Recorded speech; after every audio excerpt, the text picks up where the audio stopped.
అందరికీ నమస్కారం. మే 1, 2024 అందరికీ కర్షకులకి, శ్రామికులకి, శ్రమ చేసే ప్రతి ఒక్క సోదర సోదరి మనులకు అందరికీ మేడే పర్వదిన శుభాకాంక్షలు. 8వ రోజుకి స్వాగతం, సుస్వాగతం. ఇక కేవలం 8 నెలల్లో దీన్ని రైస్ చేసి చేయడం జరుగుతుంది. అంటే జనవరి 2025 వచ్చే సంవత్సరం సంక్రాంతి పండగకి మనం దీన్ని రైస్ చేయడం జరుగుతుంది. సివిఆర్ మెథడ్ ఫార్మింగ్ లో పండించేది ఇది.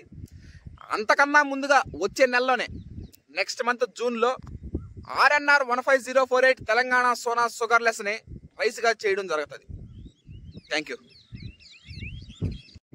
RNR 15048 తెలంగాణ సోనా పోయిన సంవత్సరం నవంబర్లో పంట పండిస్తే మార్చిలో ఊరుకోత కోసం, మొన్న కాకపోయిన నెలలో మార్చి, ఏప్రిల్, మే ఈ నెల కూడా పోవాలా. జూన్ 4th మంత్ జూన్లో రైస్గా కన్వర్ట్ చేయడం జరుగుతుంది.